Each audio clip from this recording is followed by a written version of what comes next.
Most couples think that love is all you need for a successful marriage. But I want you to think again. Do you know that you can love the right person but don't know how to make your marriage work? You can marry the right person and you don't even know how to love them the right way. Love is not always enough to keep two people together. And in this video, we will uncover the surprising truth about what really keeps a marriage thriving beyond just love. That's what's coming up next, right here on Not Easily Broken. You know, my friend, I want to read a scripture for you from Proverbs chapter 24, verse 3 and 4. Through wisdom, a house is built, and by understanding, it is established. And by knowledge shall the chambers or all its room be filled with all precious and pleasant riches. Well, there you have it. By wisdom, knowledge, and understanding, a house is built. I want you to look at your marriage as a house. And you have to lay the foundation in order to build your home, to build it. To build your marriage, you need a foundation. To have a successful marriage, you need wisdom. You need understanding. You need knowledge. It doesn't matter how much you profess your dying love for each other. You have to know how to make a marriage work. And the truth be told that too many couples come to marriage thinking that great sex is enough. I don't care how you light up the bedroom. You can have all the orgasmic explosions that you want, and I want you to have them. But that alone is not enough.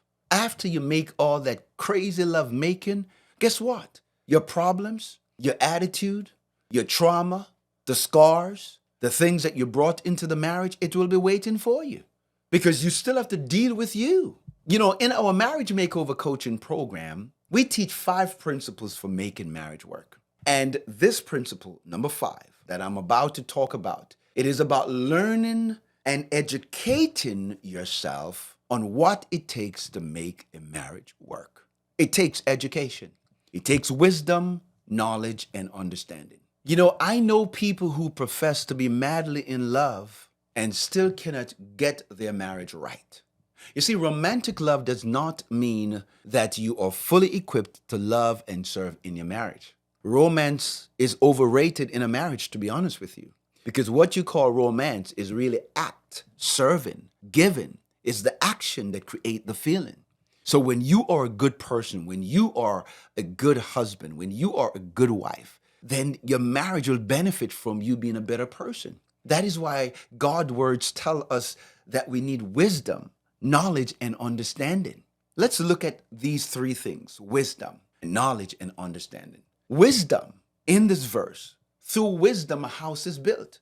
Wisdom is the foundation for a healthy, thriving marriage. When you have wisdom, it means applying God's principle, not just relying on your own understanding. You know, in Proverbs chapter 3, verse 5 and 6, it tells us to trust in the Lord thy God with all our heart. We must lean not on our own understanding, but in all our ways we must acknowledge him, and he shall direct our path. It is about putting God's word first in your relationship and seeking his guidance on how to love and how to serve each other in the marriage. You know, when you have wisdom, you're listening more than you speak.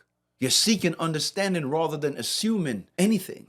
You don't try to read your spouse's mind. You take time to understand who they are. And point number 2, establish understanding. By understanding, it is established. What is established? Your marriage, a healthy marriage. Understanding each other makes you and your marriage stronger. It makes it unbreakable or not easily broken. This means taking time to truly listen and empathize with your spouse, even when it is hard to do. This is where communication is key. This is where you learn to lean in and show empathy, learn to have meaningful conversation. You learn how to communicate effectively. You know, at the educational level, you learn how to coexist in the marriage by doing the work. At this level, you learn how to manage your finances. Yes. Money problem is the second cause for divorce. And God wants us to be good stewards of our money.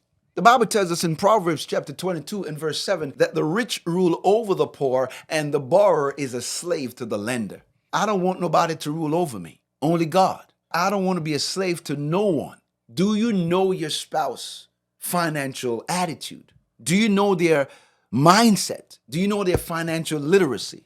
Do you and your spouse live on a budget? Are you the master of your money or are you a slave to it? This is stuff that you need to know in order to build a successful marriage. This is the educational level. Budgeting is telling your money where to go rather than wondering where it went. God doesn't want us to be a slave to our money. God doesn't want us to be borrowing from Peter to pay Paul. God don't want us to buy things that we can't afford to impress people that we don't even know and like. God doesn't want us to waste our finances. And, some people don't have life insurance policy. How can you be married and you don't have a life insurance policy on your life? I think that's wrong. That is selfish. If something should happen to you, your spouse have to do a GoFundMe to bury you? No. How about your health and wellness? At the educational level, you learn exactly how to take care of your body. This is your temple. This is the temple that carried you. Taking care of your body is a part of a healthy, successful marriage. You cannot just do whatever you want. You cannot just eat whatever you want. You must make sure that you are at your best health. I'm 53 years old. I've been exercising and working out since 1997. It's been that long. 3 John 2 and verse 2, it tells us that, beloved, I wish above all things that you mayest prosper and be in good health, even so as your soul prospereth. God wants you to prosper spiritually. He wants your spirit, he wants your soul and your body to prosper. That is your responsibility. Eating healthy is your responsibility. Everything that you need is on the other side of discipline. A successful marriage is on the other side of discipline. A healthy body is on the other side of discipline. You must know who you are. Stop making excuses about your health and do the right thing so that you can have a healthy lifestyle. Some men have erectile dysfunction because they're overweight, because they take medication for illnesses, when you could just lose some weight, go to the gym, exercise, lose some weight, change your diet, have a better lifestyle, and you'll be in a much better position to take care of your wife in the bedroom. And the same thing goes for the wife. You're not taking care of your body. Here's another thing that you need to do on the educational level. Get therapy. If you are still struggling with your childhood issues and your childhood problems and trauma, get help. But please make sure that they are spiritually and biblically sound. Go to a therapy that believes in God, that is going to lead you to the cross, that is going to help you to understand that they don't have the answer. They can help you. They can give you sources and resources, but they want you to know that God is the only answer to your soul problem and your marital healing and restoration. You have to learn how to deal with conflicts. That's another part of education. Educating yourself about dealing with conflicts. Don't communicate in a way that criticizes your spouse, but you communicate in a way that help them to heal, get better. You complain, not criticize. You complain about the problem, but criticism is criticizing one's character. It's not a matter if you're going to have conflicts in your marriage. You will. I don't know when, but it will happen. The question is, how do you manage yourself? How do you manage your emotion? How do you deal with those issues when they show their ugly head in your marriage? When you misunderstand each other and it leads to division and conflict, do you know exactly how to approach your spouse with a mindset of learning what they're going through, understanding the issue, making adjustment and plan of actions to yield to a better result? That's at the educational level. That's where the wisdom, the knowledge, and the understanding about how to build a marriage comes in. Make it a point, my friend, to ask questions like, honey, what are you feeling? What are you going through? What can I do to make things better? How can I support you in this matter? Guys, remember, understanding is a choice. Sometimes you must choose to put your spouse in the forefront. That's important to make it work. It's important for a better result. It's important to help you to understand the need and show an empathy to your spouse. Number 3, filled with knowledge. You see, by knowledge shall the chambers or shall the room be filled with precious and pleasant riches. This knowledge is not about facts. It is about truth. It is about knowing your spouse and what brings them joy, what causes them pain, understanding their dreams, understanding their fears. That's what it's about.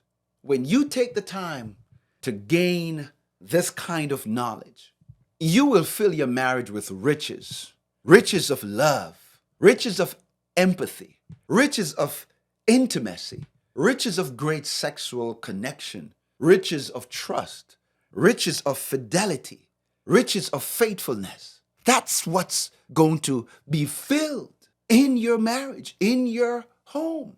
Make it a habit to learn new things about your spouse. Come on. Every single day, show interest and show up with the idea that you're building this marriage, building it to last, building it to work, building it to get better. You know, my friend, I've seen great couples, marriage fall apart. I've seen people that love each other decided to end the marriage because they don't have their finances together. They don't know how to communicate. They're not taking care of themselves.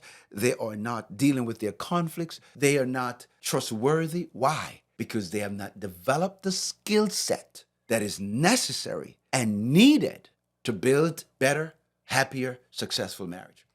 And my friend, that's what I want to share with you, that it takes knowledge, wisdom, and understanding to make your marriage work. And at the educational level, this is where you gain the skill, you get the data, and you build the skill set. Become the best version of you. I'm going to end on that. Become better. Your marriage depending on you, and your spouse is depending on you. So again, thank you for watching. If you were blessed by this, then I want you to like and share. And I want you to watch this next video. Thank you again, and I cannot wait to see you in the next one.